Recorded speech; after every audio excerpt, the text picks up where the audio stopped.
Hello students, welcome back to the Gurukulam Academy. So today we are going to understand some interesting topic. As you know that you are the students of English literature and there are some key points, there are some understanding points which you have to focus on to understand your literature subject. देखो English subject सबको पता है, थोड़ा सा मुश्किल है, थोड़ा सा वास्ट है, इवन यहाँ तक कि मैं कहूंगा इसकी कोई it's an infinity kind of subjects, syllabus and he नहीं होता। जिस तरह से हम हिंदी में पढ़ते हैं ना, इसको साहित्य बोलते हैं, तो उसी से कहने का मेरा मतलब है कि लिटरेचर जिस चीज को हम बोलते हैं, क्या होता है लिटरेचर का meaning? The meaning of the literature is that is anything which is in the written form is called as literature. Okay, similarly हम यहाँ हमारे यूजीसी नेट एग्जाम के लिए जिस सब्जेक्ट की प्रिपरेशन कर रहे हैं that is English literature. So first of all English literature को पढ़ने के लिए कभी भी रट्टे की जरूरत नहीं है, कभी भी रोट मेमोराइजेशन की जरूरत नहीं है, रोट लर्निंग की जरूरत नहीं है। क्यों? क्योंकि इंग्लिश सब्जेक्ट एक ऐसा सब्जेक्ट है, स्पेशली इंग्लिश लिटरेचर सब्जेक्ट इस तरीके का सब्जेक्ट है कि जो आपकी पर्सनालिटी को कहीं ना कहीं डेवलप करता है। It will increase your, it will develop your personality and the strengths regarding to solve the life situations in your life. Is that clear? So today we are going to start with another topic or another thing, that understanding the key points regarding the role of learning English literature that can help you to appreciate its significance and the benefits in your life. Clear? And what are the key points which you should remember to learn the English literature? देखो आपका syllabus UGC net में English literature का बहुत थोड़ा दे रखा है, half page का भी सिलेबस नहीं है, बट जितना छोटा सिलेबस उतनी बड़ी दिक्कतें। क्योंकि अगर आपको सिलेबस पूरा प्रेस्क्राइब्ड फॉर्म में होता, हर की पॉइंट में होता, तो आप पक्का कहीं ना कहीं इन चीजों को सॉल्व कर लेते, आप उन टॉपिक्स को लर्न करके अपना पेपर क्लियर कर लेते। बट आपको जब किसी वर्क के बारे में ना पता हो, किसी चीज के बारे में ना पता हो, उसके अंदर के लिखे हुए points, characters, themes, symbols, style of writing के बारे में ना पता हो, तब तक आप उन चीजों को कभी सॉल्व कर ही नहीं पाएंगे, कभी उन चीजों को लर्न कर ही नहीं पाएंगे, या फिर उसके बिहाफ कोई आइडिया बना ही नहीं पाएंगे। तो इसलिए कुछ ऐसे पॉइंट्स आज मैं आपके साथ डिस्कस करना चाहता हूं जो आपके एक इंग्लिश लिटरेचर को लर्न करने के लिए बहुत ज्यादा इंपॉर्टेंट है। क्यों? क्योंकि look, I am an English literature student, I am an English literature professor and who wants to clear you with some doubts of your learning in English literature. कि कोई भी ऐसे डाउट्स हो जो आपको एक प्रॉब्लम आती है कहीं ना कहीं पढ़ने में, कहीं ना कहीं उस चीजों को सॉल्व करने में, कहीं ना कहीं आपको कहते हो कि सर मुझे याद नहीं हो रहा, मुझे करेक्टर्स नहीं समझ आ रहे, मुझे थीम्स नहीं समझ आ रही, उन चीजों को सॉल्व करने के लिए आपको क्या करना पड़ेगा? इन पॉइंट्स को याद करना पड़ेगा। क्लियर? किनको? इन पॉइंट्स को लर्न करना पड़ेगा जो आप यहाँ पे देख सकते हैं 1 2 3 and there is some 4 point 5 6 and there are some points which you have to focus on. First of all English literature में आप देखते हैं कि बहुत छोटा सिलेबस दे रखा है। There are 4 points which you have to learn. First is drama, poetries, your prose and your novel. Clear? So आपको ऐसे बहुत सारे टॉपिक्स ध्यान रखना है कि भाई मुझे पोएट्रीज किस तरीके से पढ़नी चाहिए, मुझे प्रोज वर्क्स किस तरह से पढ़ने चाहिए, मुझे ड्रामास किस तरह से पढ़ने चाहिए, मुझे अगर क्रिटिसिज्म पार्ट आ जाए तो उस पर किस तरह से ध्यान देना है, थ्योरीज है तो थ्योरीज के ऊपर किस तरह से फोकस करना चाहिए। तो there are many points which you have to focus on. First of all, let's start with it. And what kind of benefits you will find in learning the English literature? Clear? So let's start with the first point. The first point here is cultural understanding. Culture. पहली बात, literature एक ऐसा subject है जहां पे culture ही matter करता है। आप अलग अलग कंट्रीज का कल्चर पढ़ेंगे, ब्रिटेन का कल्चर पढ़ेंगे, ऑस्ट्रेलिया का कल्चर पढ़ेंगे, कनाडा का कल्चर पढ़ेंगे, अमेरिका का कल्चर पढ़ेंगे। ऐसी बहुत सारी कंट्रीज है जिनका कल्चर आपको यहाँ समझ में आएगा। और without culture there is no author, there is no work, there is no theme, there is nothing. तो कल्चर पे ही मैक्सिमम चीजें आपकी यहाँ डिपेंड रहती हैं। क्लियर? सो यहाँ पे आपका जो फर्स्ट पॉइंट है that is culture understanding. Write down. Understanding the culture in English literature provides you insights. Insights means that is to deep into it, into the culture, history and societal norms of different time periods and regions. Clear? That is culture understanding यहाँ पे किस तरीके से important है, just with the point of view of your understanding the culture, history, societical norms and time managements and other time regions and the period. Just like आप British English literature जब पढ़ते हैं तो आपको पता होगा कि there are many ages, we are starting from the Anglo section to the post modern, right? तो वो उनके बीच में कितने सारे एजेस हैं, Anglo section, then Chaucer period, then Elizabethan period, then restoration period, then again again again again again Augustine से लेके आपके romantic, Victorian, then post modern, then pre means pre modern, then post modern. There are many different ages, but उन ages को learn कैसे किया जाएगा?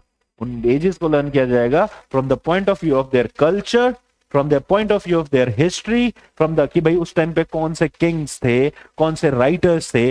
Kings थे तो उनके अंदर कौन से राइटर्स ऐसे थे जो काम करते थे उनके लिए, how many writers are there in that time, उन्होंने कहां कहां से वर्क्स से इंस्पिरेशन ली, कितने वर्क्स को उन्होंने कॉपी किया, कितने वर्क्स को उन्होंने ट्रांसलेट किया। तो ये मैटर करता है यहाँ पे। इंग्लिश लैंग्वेज डेवलप कहां से हुई, कौन कौन वो लोग थे जिन्होंने ब्रिटेन को आके एक तरीके से पैदा किया, एक तरीके से उसकी ओरिजिन को स्टार्ट किया। हाउ मेनी किंग एल्फ्रेड कौन थे।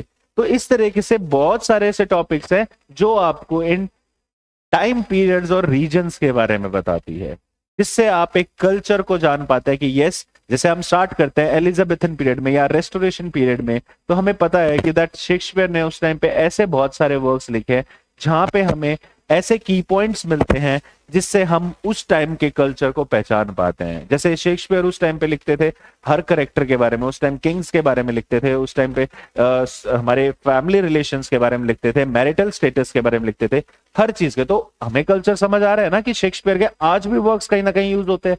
तो सिमिलरली हमें एक कल्चर के बारे में, एक हिस्टोरिकल पर्सपेक्टिव के बारे में पता चल जाता है यहाँ पे।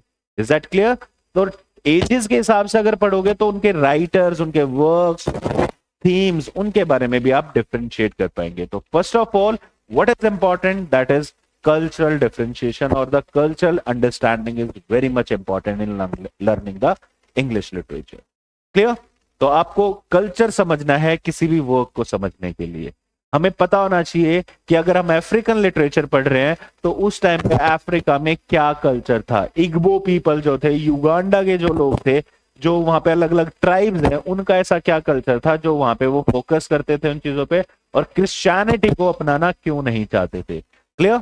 तो इस तरीके के पॉइंट। तो first point is that is culture understanding. Now comes to the second point, that is language development.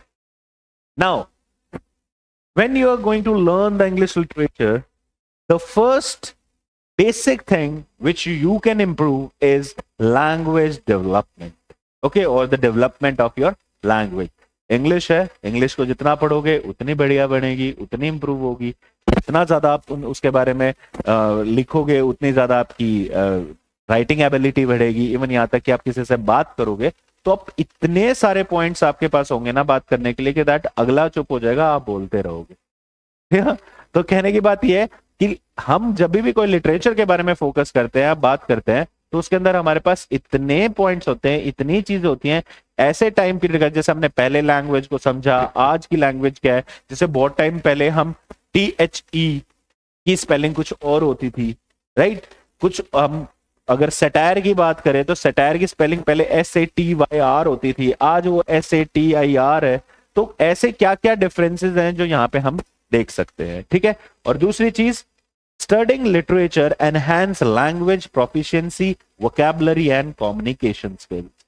और अगर आप लिटरेचर को पढ़ोगे, पढ़ते पढ़ते आपकी एक लैंग्वेज डेवलपमेंट होगी, एक आप कम्युनिकेशन स्किल्स में स्ट्रांग होंगे, किसी भी आर्ग्यूमेंट में आप अपना एक पार्ट रख सकेंगे। क्यों? क्योंकि जब हम किसी के कल्चर के बारे में पढ़ते हैं, किसी हिस्ट्री के बारे में पढ़ते हैं, तो उससे हमारी लैंग्वेज डेवलप भी होती है। उसके बारे में पढ़ने के बाद हम उससे कम्युनिकेट भी कर सकते हैं, प्लस कहीं ना कहीं आर्ग्यूमेंट्स में या किसी भी जगह पे हम अपना एक स्टेप ऑन रख सकते हैं। Is that clear? और ये सब इसलिए मैं आपको बता रहा हूं क्योंकि आपका एग्जाम है, दैट इज और UGC नेट। तो जब आप क्वेश्चन सॉल्व करते हैं तो वहां पे ऐसे इंग्लिश से रिलेटेड बहुत सारे क्वेश्चन आएंगे जिसमें आपको एक पैराग्राफ दे दिया जाएगा जिसको आपको समझना पड़ेगा, और उस बेसिस पे कुछ रीजनिंग एसर्शन के क्वेश्चंस मिलेंगे। लाइक स्टेटमेंट दे दी जाएगी, रीजनिंग दे दी जाएगी, और आपको उसी को समझना पड़ेगा कि किस तरह से ये क्वेश्चन को मैं सॉल्व कर रहा हूं। तो उस क्वेश्चन को सॉल्व करने के लिए first of all you should know that writer, you should know that work, you should know about the lines, और उन्हीं के अंदर आपकी जो लाइंस होगी, अगर आपकी लैंग्वेज अच्छी होगी तो आपको उसको तुरंत समझ जाओगे और उसको सॉल्व कर पाओगे।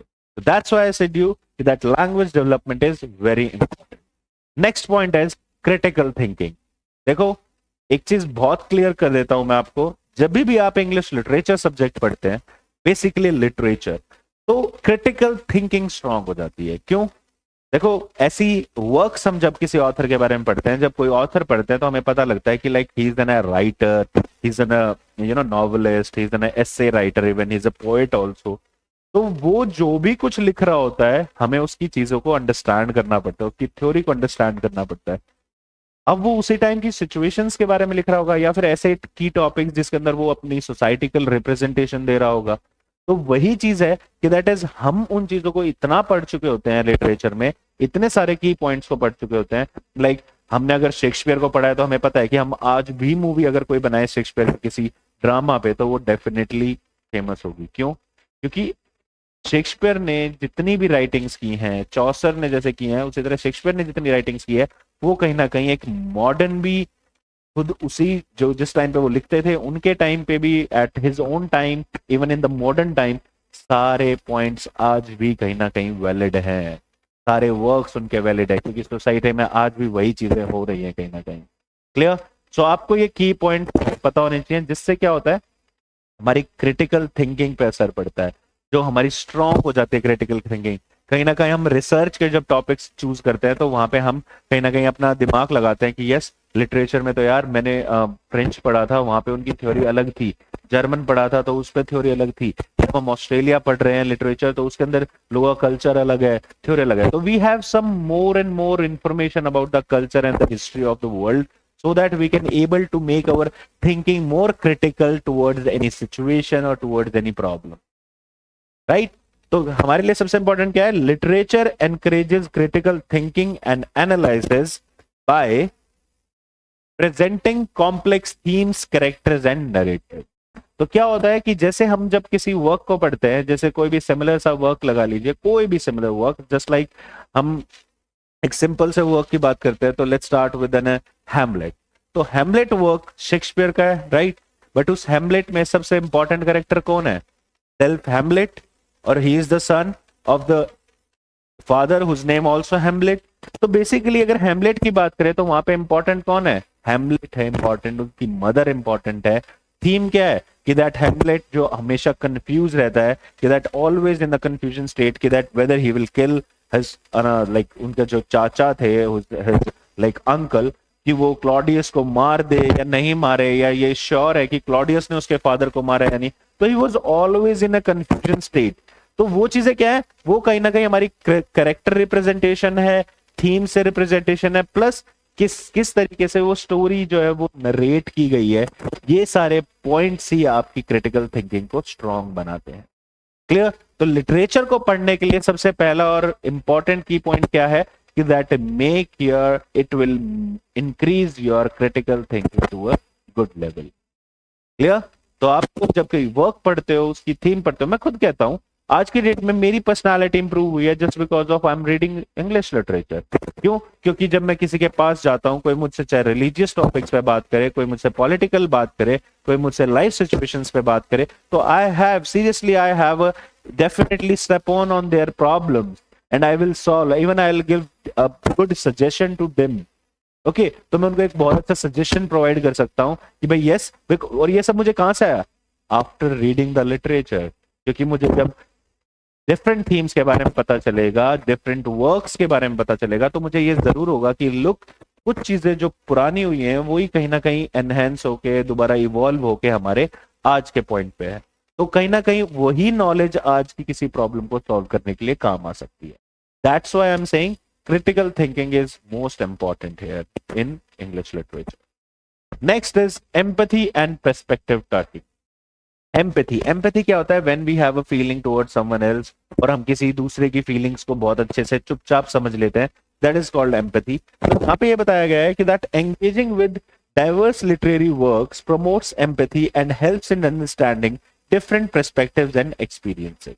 जब हम बहुत सारे राइटर्स के बारे में पढ़ते हैं, just like Shakespeare, Chaucer, then come to the modern age when will read our Charles Dickens और अदर राइटर्स, आपके विक्टोरियन के राइटर्स हो गए like three sister, Bronte sisters are there, then will come to the more modern, Gibbon, Galsworthy, then your Milton, then there are many writers. then अगर आप Australian literature की बात करें, Canadian literature की बात करें, चाहे कहीं के लिटरेचर की भी बात करें, बेसिकली ये चीजें हमें किस चीज के लिए रेडी करती हैं?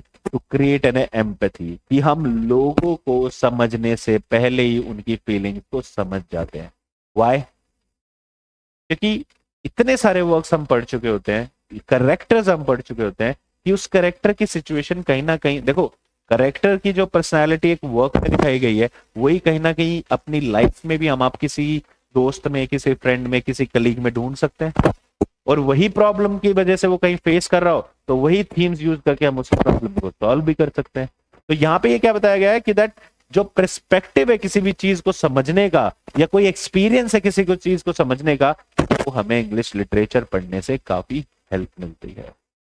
क्लियर? क्योंकि हमने यहाँ बहुत सारे वर्क्स पढ़े होते हैं, बहुत सारी चीजें ऐसी देखी होती है, जस्ट लाइक हम बहुत सारे ऐसे जब हम एजेस वाइज जब इंग्लिश लिटरेचर को पढ़ते हैं, तो हमें पता होता है कि इस टाइम पे ये सिचुएशन थी, इस टाइम पे ये किंग आया था, इस टाइम पे ये फाइट्स हुई थी, देन उसके बाद ये वॉर्स हुए थे. अगर हम वर्ल्ड लिटरेचर की बात करें तो वर्ल्ड वॉर 1 में क्या सिचुएशन थी, 2 में क्या सिचुएशन थी, अमेरिका को इंडिपेंडेंस कब मिली, इंडिया में क्या सिचुएशन चल रही थी उस टाइम पे. अगर अनटचेबिलिटी थी तो आज अनटचेबिलिटी क्यों नहीं है, और अगर आज कोई इन अनटचेबिलिटी को प्रमोट कर रहा है तो वो गलत कर रहा है, तो क्यों कर रहा है, क्या कुछ था.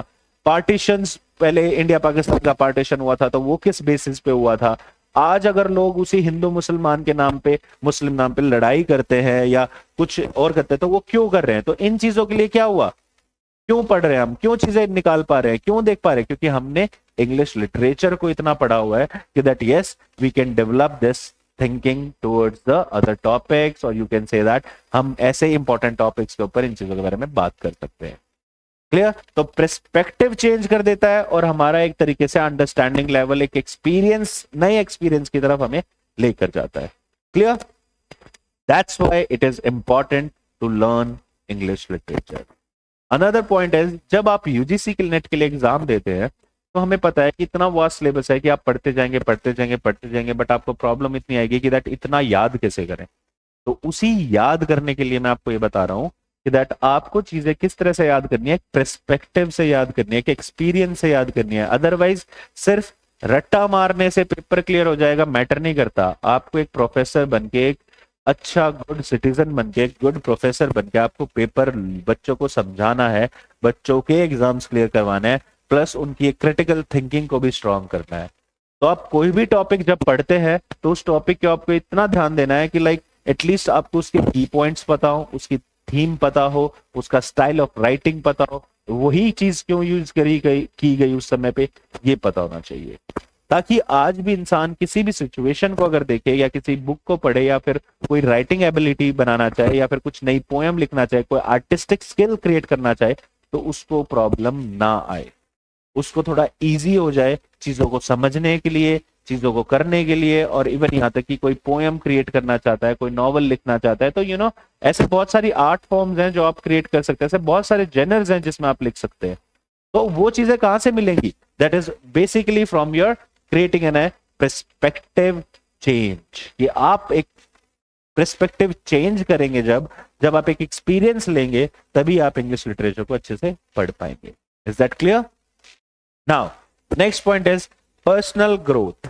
देखो यूजीसी नेट एग्जाम तो क्लियर होगा ही होगा चीजें पढ़ने के, बट पर्सनल ग्रोथ भी तो मैटर करती है. देखो मेरा मानना क्या है, एग्जाम क्लियर करना एक अलग टास्क है, but firstly to develop your self, to develop your personality, to make your own growth, to gain knowledge. क्योंकि आफ्टर ऑल हर चीजें डिपेंड करती है किस चीज पे, नॉलेज पे. Is that clear? सो यहाँ पे इसलिए इंपॉर्टेंट क्यों है कि that personal growth is that literature can evoke emotional responses and inspire personal reflection leading to self discovery and growth. Right? तो यहाँ पे पॉइंट को किस तरह से एक्सप्लेन किया गया कि लिटरेचर एक ऐसा सब्जेक्ट है जो कहीं ना कहीं आपकी पर्सनल ग्रोथ को इंक्रीज करता है. कैसे?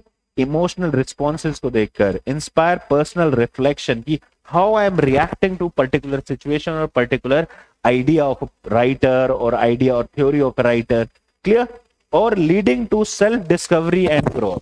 और कहीं ना कहीं इन चीजों से क्या हो रहा है कि हम अपनी पर्सनालिटी को, अपनी चीजों को, अपनी ग्रोथ को इंप्रूव कर रहे हैं। कैसे? जैसे मान लो सिमिलरली हम सब ने पढ़ा है कि that yes there are many theories which were given at that time like postmodern theory। हम चिनुआ अचेबे को पढ़ते हैं postmodern theory में। we know that there is a famous work basically written by him that is things fall apart। तो उसमें क्या बता रखा है? उसमें कल्चर रिप्रेजेंटेशन बता रखे है ना कि that how what kind of how the colonization or what kind of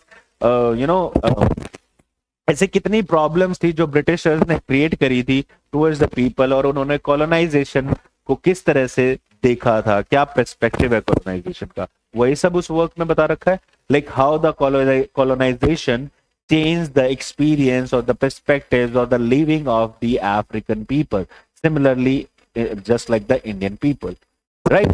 कि कॉलोनाइजेशन होने के बाद, खत्म होने के बाद भी किस तरीके के चेंजेस आए थे, क्या क्या प्रॉब्लम्स थी जो लोगों को फेस करनी पड़ी थी, क्यों उनका जो कल्चर था, उनकी जो लैंग्वेज थी वो खत्म क्यों होती जा रही थी, क्रिश्चियन मिशनरीज क्यों बनती जा रही थी, ब्रिटिशर्स किस तरीके से लोगों को कन्वर्ट करना चाह रहे थे, वो सारी चीजें हमें पता है, राइट। तो यही चीजें हैं कि दैट हम कहीं ना कहीं अगर ये चीजें पढ़ते हैं तो आज की डेट में हमें एक चीज चल चुकी है ना कि that yes colonization is bad, वो अच्छी चीज नहीं है। हमारे कल्चर को चेंज करना, हमारी लैंग्वेज को चेंज करना, हमारी आइडेंटिटी को छीनना, वो एक अच्छी चीज नहीं है। That was a bad point, that was a bad thing, right. तो सिमिलरली हमने यहाँ यही चीजें जानी है, तो ये कहीं ना कहीं हमारी सेल्फ ग्रोथ में आता है कि आज भी अगर हम किसी जगह काम करते हैं तो कहीं हमारी एबिलिटी है टू डू द वर्क, तो हम अपनी एक पावर से, अपनी एक सेल्फ एफिशिएंसी से वो काम करेंगे, रादर देन किसी के जबरदस्ती जोर करने से हम वो काम नहीं कर पाएंगे। Is that clear? तो हमारी आइडेंटिटी एक हमने बना रखी है, हमारी पर्सनल ग्रोथ है, जिस वजह से हम वो काम कर सकेंगे। हम किसी का कोई भी ऐसा काम जो हमें पता है कि that yes we are not we are going for our self thing, like हमें अपनी ग्रोथ के लिए वो काम करना है, तो will definitely do that. But अगर कोई हमारे से जोर जबरदस्ती करेगा तो हम नहीं कर पाएंगे। सिमिलरली कॉलोनाइजेशन का भी जो टाइम था वो इस तरीके था कि लोगों ने जबरदस्ती आके अपनी पावर शो करी और लोगों को कन्वर्ट करने का सोचा, लोगों की लैंग्वेज बदलने का सोचा, so that they can be the slaves of them. Clear? तो यहाँ पे पॉइंट कुछ नहीं है, पॉइंट बस मैं ये बताना चाह रहा हूं कि that personal growth, that literature पढ़ने के बाद हम ऐसे पॉइंट्स, इतने सारे पॉइंट्स अवेयर हो जाते हैं, इतने सारे टॉपिक्स अवेयर हो जाते हैं कि हम लाइफ में जो चल रहा है, कोई भी ऐसी सिचुएशन हो जो हम सॉल्व नहीं कर पा रहे, या फिर कोई भी ऐसे पॉइंट्स है जिसको हम पढ़ नहीं पा रहे, या कोई भी ऐसा लिटरेचर टेक्स्ट है जिसको हम समझा नहीं पा रहे, हम उसको भी समझाने लग जाते हैं, हम उसको भी अच्छे से समझने लग जाते हैं, प्लस उसके अंदर से जो उसका सब्जेक्ट कोर पॉइंट है उसको हम समझाने में सफल रहते हैं। Basically will definitely succeed in explaining that core subject of that topic. Clear? Now next is cultural heritage preservation. लोग बहुत सारी ऐसी किताबें हैं, बहुत सारे ऐसे एपिक्स हैं, बहुत सारे ऐसे क्लासिक वर्क्स हैं जो हमने बहुत पढ़े, just like in Indian literature we can call it as Ramayana, Mahabharata, right. तो महाभारत और रामायण से हमें बहुत सारी ऐसी सीख मिलती है। Is that clear? बहुत सारे ऐसे हमें पॉइंट्स मिलते हैं, बहुत सारे ऐसे मॉरल्स मिलते हैं, वैल्यूज मिलती हैं जो हमें आज भी काम आती हैं। बट रामायण, महाभारत कितने पुराने वर्क्स हैं, और उनको एपिक्स क्यों बोला गया है? क्योंकि वो आज भी जाने जाते हैं, क्योंकि उस समय की क्लासिक राइटिंग जो थी, उस समय का जिन्होंने भी उनको लिखा है, जस्ट लाइक आपके रामायण जिन्होंने लिखी है, महाभारत, उन्होंने इतने कैरेक्टर्स को डिफरेंशिएट करना, उन सब के बारे में ढूंढ ढूंढ के लिखना, उनमें मोरल्स ऐड करना, या फिर मोरल्स उनसे क्या हमें सीख मिलने लगी, क्या लेसन्स मिले, उन सब की चीजों के बारे में। तो वो क्या चीज हम प्रिजर्व कर रहे हैं? Culture heritage, right. तो वो हमारा कि हमारे पूर्वजों का, हमारे एंसेस्टर्स का क्या कल्चर था, उन चीजों को किस तरह से, तो हमारे ऐसे बहुत सारे क्लासिक वर्क्स हैं, एपिक्स वर्क्स हैं जो यहाँ पे कहीं ना कहीं काम आते हैं। Is that clear? That is the point. Write down. Studying literature preserves and promotes cultural heritage by keeping classic works alive and relevant. Clear? कि हम क्लासिक वर्क्स को आज दोबारा पढ़ के, जैसे रामायण आज हमारे देश में हर कोने कोने में होती है ड्यूरिंग द दशहरा टाइम। क्यों? क्योंकि हमें पता है कि हमारी एपिक स्टोरी है, ये हमारे लिए एक बहुत पुरानी और एक रिलीजियस स्टोरी है, जिसको हम लोगों को हर साल हर बार दिखाएंगे तो लोग उन चीजों को जिंदा रखेंगे हम सबके सामने, और अपने मन में भी और अपनी लाइफ में भी अपने बच्चों को समझाना या फिर अपने स्टूडेंट्स को समझाने के लिए भी इजी रहेगा। क्लियर? तो literature is very much important from this point of view. Next point is social commentary. Literature often serves a platform for social commentary that is addressing issues such as inequality, injustice, and human nature. Social commentary, यहाँ पे बात आ जाती है society की। अगर आपने literature पढ़ रखा है, अगर आपने इंग्लिश लिटरेचर को अच्छे से डीप नॉलेज से पढ़ रखा है, तो आपकी लाइफ में इतनी थीम्स को आपने पढ़ा होगा कि that you will definitely serve as a platform for social commentary just on the topics like inequality, male और फीमेल में इनइक्वालिटी, कास्टिज्म में इनइक्वालिटी, रिलीजियंस में इनइक्वालिटी, हर चीजों में इनजस्टिस कहाँ हो रहा है, इनइक्वालिटी कहाँ हो रही है, ह्यूमन नेचर को किस तरह से समझना चाहिए। अगर कोई इंसान है, अगर हम किसी इंसानों की या ह्यूमंस की नेचर को ही नहीं समझ पाएंगे तो हमारी पढ़ाई लिखाई का क्या फायदा। क्लियर? अगर हम सोसाइटी की प्रॉब्लम्स को सॉल्व नहीं कर पाएंगे जहां हम रह रहे हैं, तो क्या फायदा हमारी ऐसी पढ़ाई का। Clear?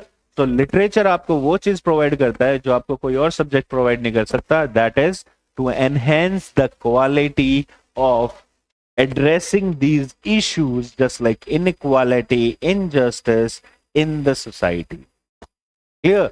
To clear the, or you can say that to clarify these topics or to understand the human nature.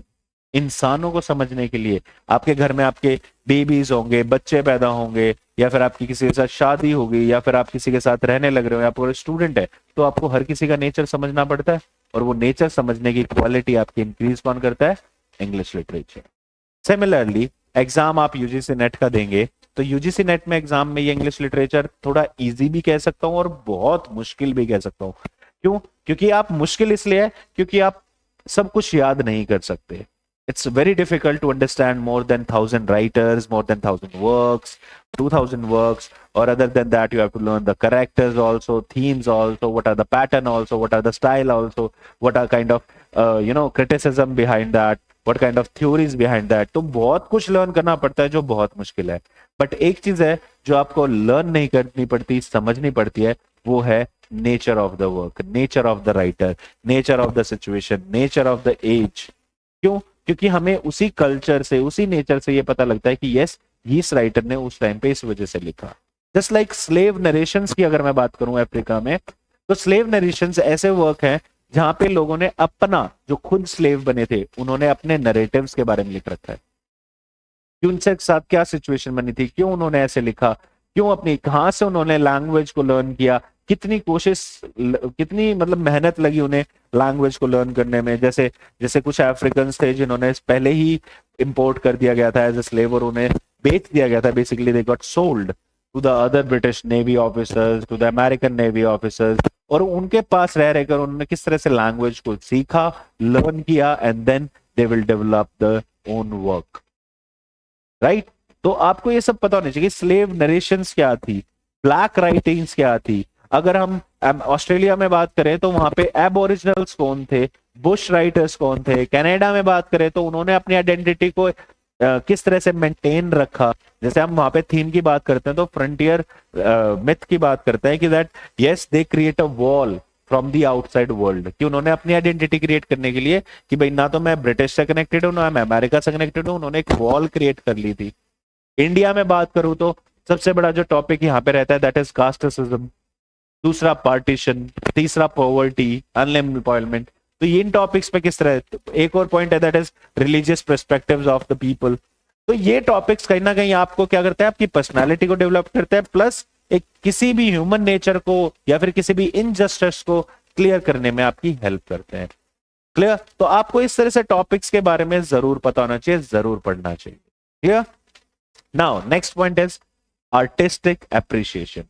Now read the point. Literature is an art form, and studying it allows for the appreciation of various literary techniques, styles, and genres. Look, literature पढ़ने से basically ऐसे बहुत सारे students हैं हमारे society में, हमारे पूरे इंडिया में जो, और पूरे वर्ल्ड में जो लोग लिटरेचर बाद में पढ़ते हैं, पोएम्स लिखना पहले शुरू कर देते हैं। जिन्होंने लाइफ में बहुत कम स्टोरीज पढ़ी होंगी बट अपनी लाइफ सिचुएशन पे नॉवल लिखना शुरू कर देते हैं। तो उन स्टूडेंट्स के लिए, उन चीजों के लिए एक बताऊंगा कि look, literature is a artistic form and you can write any poem, any novel without learning it, but you have to, अगर आप यूं लगा लीजिए, अगर मैं नॉर्मल सी बात करूं कि अगर आप कोई भी वर्क को पढ़ते हैं और अगर उसका एक बेसिक क्रक्स, उसका जो थीम है उसको समझ लेते हैं, तो it will make more easier for you to write a poem और to write a novel in your perspective, is becomes very easier, right? कि वो आपको हेल्प करेगा कहीं ना कहीं उसी पॉइंट को क्लियर करने में। जैसे नॉवल है, हमें पता है there are many techniques which use to write an a novel, like आपको किस तरह से करेक्टर्स यूज करने हैं, किस तरह से स्टार्टिंग रखनी है, क्या प्रोलॉग होना चाहिए, क्या एपिलॉग होना चाहिए, ड्रामा अगर आप रिप्रेजेंट कर रहे हैं तो उसमें क्या क्या पॉइंट्स होने चाहिए, पोएम यूज कर रहे हैं तो उसमें क्या पैरामीटर्स होने चाहिए, किस तरह की राइमिंग स्कीम होनी चाहिए, किस तरह से फ्री वर्स में लिखना है, ब्लैंक वर्स में लिखना है, क्या क्या। तो ये सब चीजें भी आपकी कहां से गेन होंगी? After reading the English literature, after reading the whole literature, then only you can able to clear it.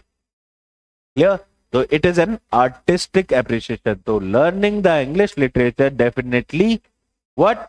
Definitely appreciates your artistic quality, and you can able to write, or you can say that the poetry, the novel, the drama, the essays, anything.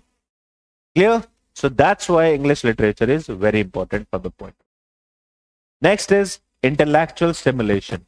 What? It increase your intellectual quality. It increase your, intelligence quality here. Just like engaging with challenging text stimulates intellectual curiosity and fosters a lifelong love for learning. ऐसे बहुत सारे text हैं जो काफी मुश्किल हैं। Just like हम बात करें, there is a diaspora imagination, there is a work. अगर इसके अलावा हम बात करें, प्रेमचंद का आपका वर्क है, that is aim of translation और aim of literature. Even India में बात करें तो there are like there is a writer called Mukherjee. Okay, I guess I don't know the full name. There is a Mukherjee lady, and she wrote many works on the related to the translations in India. Just like आपके ऐसे बहुत सारे theoretical writers हैं, just like Elaine Showalter who shows you the feminism point of view. There are like अगर structuralism की बात करें, Derrida की बात करें, तो ऐसे बहुत सारे राइटर्स हैं जिनकी थ्योरी को पढ़ने में, टेक्स्ट को पढ़ने में आपको प्रॉब्लम आती है।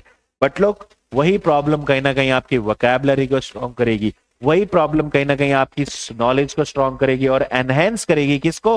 आपकी इंटेलेक्चुअल क्वालिटी को। किसको करेगी? आपकी इंटेलेक्चुअल क्वालिटी को करेगी। That is your intellectual quality. Is that clear? तो आप स्ट्रॉन्ग बनोगे, आपके वर्ड स्ट्रॉन्ग बनेंगे, आपकी वोकैबुलरी स्ट्रॉन्ग पड़ेगी, प्लस आप कहीं ना कहीं किसी पॉइंट ऑफ व्यू पे आके एक अपनी इंटेलिजेंस शो कर सकते हैं। इवन आप ऐसी बहुत सारी सिचुएशंस पे जहां पे आपको पता है कि there will no practical solutions will be there, only theoretical solution is required, then you can also help them.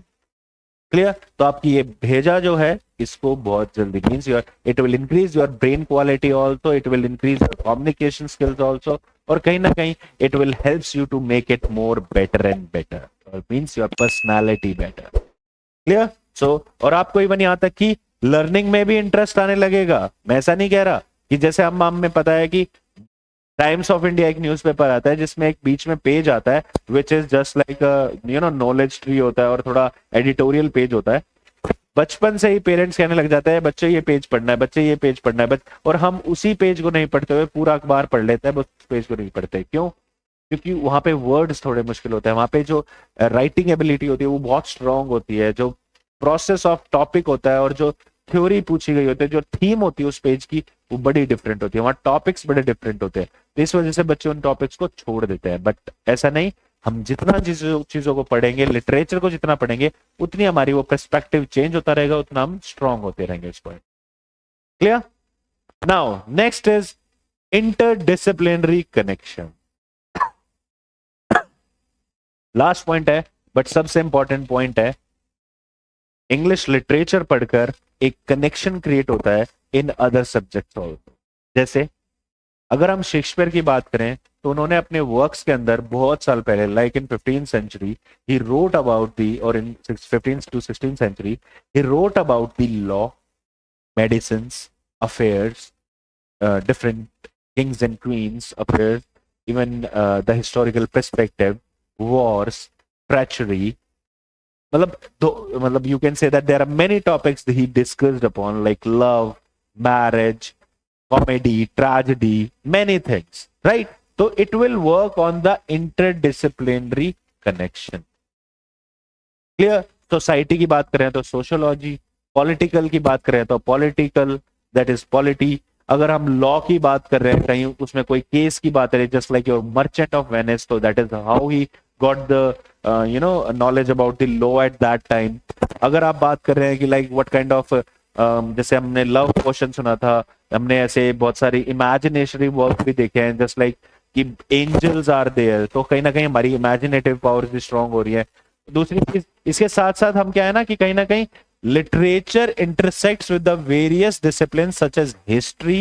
मैंने आपको बताया था हिस्ट्री को, हिस्टोरिकल पर्सपेक्टिव्स हमें, जैसे अगर मैं आपको ऑस्ट्रेलियन लिटरेचर पढ़ा रहा हूं, तो आपको उस ऑस्ट्रेलिया कैसे डेवलप हुआ, कैसे ब्रिटिशर्स आए, कैसे उस नॉर्थ ऑस्ट्रेलिया क्या है, साउथ ऑस्ट्रेलिया क्या है, चारों तरफ पानी क्यों है, उसको हम जब किसी को अगर वहां भेजते थे, हम पहले बहुत साल पहले जब ब्रिटिशर्स अपने क्रिमिनल्स को वहां भेजते थे, तो उन्हें काला पानी की सजा जो बोला जाता था वो यही होता था कि दैट उन्हें वो ऑस्ट्रेलिया भेज देते थे and they are not able to exit this island. वो इस आइलैंड को छोड़ ही नहीं पाते थे, तो भागने की कोशिश करेंगे तो भाग नहीं पाएंगे। तो हमें हिस्टोरिकल पर्सपेक्टिव पता चला, फिलोसफिकल पर्सपेक्टिव, किसी भी आदमी के बारे में, किसी भी पॉइंट ऑफ व्यू के बारे में, कोई भी फिलोसफी है जिसको हमें समझना है, उसका पॉइंट ऑफ व्यू हमें समझने में आसानी रहेगी। किसी इंसान की साइकोलॉजी समझने के लिए, सोसाइटिकल सोशियोलॉजी समझने के लिए, प्लस डिफरेंट डिफरेंट ऐसे सब्जेक्ट्स है, जब हम इंग्लिश लिटरेचर पढ़ते हैं तो वो हमारी हेल्प करते हैं उन टॉपिक्स को भी सॉल्व आउट करने में। Clear? So definitely after learning English literature you will feel a connection with the different interdisciplinary subjects also. Clear? Another point. ये सब तो पॉइंट थे which you have to remember during the learning of an English literature. But UGC के लिए क्या important है? I know that there are many topics, many authors, many works. आपको इन चीजों को सॉल्व करने के लिए मैं आपको एक स्ट्रैटेजी बहुत सिंपल तरीके से बताऊंगा। अभी बहुत सिंपल 2 पॉइंट्स में समझा रहा हूं, अदरवाइज इसके लिए मैं एक और वीडियो बनाऊंगा so that it will make more easier for you, so that you can prepare for this June attempt very easier, और दिसंबर के लिए तो आप डेफिनेटली बहुत अच्छे से प्रिपेयर कर पाएंगे। आप जो भी कुछ पढ़ रहे हैं उसके पॉइंट्स बनाना शुरू कर दीजिए। अगर कोई समरी पढ़ रहे हैं तो उनको करेक्टर्स को रिलेट करना शुरू कर दीजिए। अगर आप कोई क्रिटिसिज्म पार्ट पढ़ रहे हैं तो उससे रिलेटेड उसका कनेक्शंस, रिलेटेड वर्क्स और नोट डाउन कर लीजिए। लाइक अगर आपने एरिस्टोटल को पढ़ा है तो ट्रेजेडी पढ़ा है, तो ट्रेजेडी पढ़ा है तो शेक्सपियर ने कितनी ट्रेजेडीज लिखी हैं, कितने टाइप्स की ट्रेजेडी होती है, ट्रेजेडी के अंदर कैसे इंस्टांस होते हैं, पेरिपेशिया क्या है, हमर्शिया क्या है, नाग्रेसिस क्या है, राइट? अगर आपने किसी और क्रिटिसिज्म को पढ़ा है, अगर आपने ड्राइडन को पढ़ा है तो क्लासिक्स के बारे में उन्होंने क्या बात की है, मॉडर्न लिटरेचर के बारे में उन्होंने क्या बात करी है, फ्रेंच लिटरेचर के बारे में बात क्या करी है, उनके चारों राइटर्स, उसमें जो राइटर्स और 4 लोग दिखा रखे हैं, जो there are 4 people who is going in a boat and they are discussing the literatures, ठीक है? तो उन्होंने क्या बात करी है, तो उन्होंने जिन लिटरेचर्स की बात करी है तो उनसे एग्जाम्पल रिलेटेड कौन से वर्क्स हैं जो आपको पढ़ने हैं, थीम्स कहां मैटर करती हैं, सेटिंग्स क्या हैं। जस्ट लाइक हमें पता है, जैसे हमारे यहाँ पर आर के नारायण ने जिस तरह से एक पर्टिकुलर विलेज को एक क्रिएट कर रखा था, जैसे हम बोलते हैं कि उन्होंने एक अपनी सिटी खुद की क्रिएट कर रखी थी, जिसको हम बोलते हैं देयर वाज लाइक आर के नारायण ने हमारे बहुत से स्वामी एंड फ्रेंड्स में वो किस सिटी को करते थे, ये आप कमेंट में मुझे बताएंगे कि कौन सी सिटी के बारे में, उनको एक फिक्शनल टाउन था, वो कौन सा टाउन था, ठीक है? तो आप कमेंट में डाउन करेंगे कि कौन से फिक्शनल टाउन के बारे में बात करते हैं। तो ये ऐसे करके हमारे अमेरिका में भी एक राइटर है जिन्होंने मिसिसिपी को एक टाउन ले रखा है, जिन्होंने योकनाटावा को एक टाउन दे रखा है। तो मींस कुछ लोग थे जो अपनी सेटिंग्स खुद क्रिएट करते थे, प्लेसेस बेसिकली। कुछ लोग ऐसे थे जो यूनिटीज को फॉलो ही नहीं करते थे, तो देयर आर 3 यूनिटीज। तो ऐसे ऐसे करके आपके पास बहुत सारे की पॉइंट्स हैं जो आपको इंग्लिश लिटरेचर में जरूरत है। बट मैं आपको लिए बता रहा हूं कि जो टॉपिक्स हैं जो बहुत सारे इंपॉर्टेंट है, देखो लिटरेचर को लर्न करने के लिए तो मैंने आपको सारी चीजें बता दी, बट अब एग्जाम को प्रिपेयर करने के लिए ऐसे बहुत सारे की पॉइंट्स हैं जो आपको हमेशा ध्यान रखने हैं। जैसे कि आपको first of all you have to focus on the important writers जो पिछले 4 से 5 सालों में पूछे गए हैं। सेकेंड, कुछ ऐसे राइटर्स जो नोबेल प्राइज विनर्स हैं, कुछ ऐसे राइटर्स जो आपके बुकर प्राइज विनर्स हैं, जो आपके अलग से जैसे कॉमनवेल्थ राइटर्स प्राइज विनर्स हैं, कुछ ऐसे वर्क्स जो कहीं ना कहीं आज के पॉइंट ऑफ व्यू से इंपॉर्टेंट है, कल्चर से इंपॉर्टेंट है, थ्योरी से इंपॉर्टेंट है। क्लियर? तो ऐसे बहुत सारे ऐसे टॉपिक्स हैं जो आपको यहाँ पे पढ़ने हैं। दूसरी चीज, रीडिंग कैपेबिलिटी आपको बढ़ानी पड़ेगी, इंपॉर्टेंट वोकैबुलरी आपको बढ़ानी पड़ेगी, जितने वर्ड्स हैं, क्योंकि कई बार क्वेश्चन सॉल्व क्यों नहीं हो पाता, क्योंकि हमें लगता है कि दैट यस हम कोई ना कोई वर्क को या कोई ना कोई वर्ड ऐसा भूल गए हैं जिसका मीनिंग ही नहीं पता, तो हम उसको सॉल्व ही नहीं कर पाए। जब भी नोट्स बनाओ स्टार्टिंग से लेके एंड तक, जैसे अगर ये राइटर है तो इसकी एज क्या है, इसके वर्क्स हैं तो उसकी वर्क्स की जो डेट्स हैं उनको क्रोनोलॉजी में सेट करो, क्योंकि क्रोनोलॉजी में सेट करोगे तो उससे आपके क्रोनोलॉजी के क्वेश्चन बहुत इजीली सॉल्व हो पाएंगे। जिस तरह से मैं प्रिपेयर करता था, हर चीज क्रोनोलॉजी में लिखता था, तो क्रोनोलॉजी वाले क्वेश्चन तो मुझे कभी मुश्किल ही नहीं हुई, क्योंकि मैं माइंड में याद करता था कि look I have written that work on that page and that work comes after that page, जिस वजह से वो मेरे इजीली सॉल्व हो जाता था। क्लियर? सो आज आपको इस वीडियो में सिर्फ यही समझाना था मेरा कि दैट इंग्लिश लिटरेचर पढ़ना किस लिए इंपॉर्टेंट है, और यूजीसी नेट एग्जाम में आप किस तरह से प्रिपेयर कर सकेंगे, और किस तरह से की पॉइंट्स आपको ध्यान रखने हैं जब आप कोई वर्क पढ़ते हैं, कोई ऑथर पढ़ते हैं, और किस तरह से आपकी पर्सनैलिटी इंक्रीज करता है। बट नेक्स्ट वीडियो में मैं आपको ये जरूर बताऊंगा कि आप क्या स्ट्रैटेजी यूज कर सकते हैं यूजीसी नेट एग्जाम को क्लियर करने में in your English literature subject. Okay, so thank you for your time guys, and we'll meet you in the next class or the next video. Until then, please subscribe our channel, that is the Gurukulam Academy, and don't skip to press the bell icon, okay, and subscribe our channel. Take care, bye bye.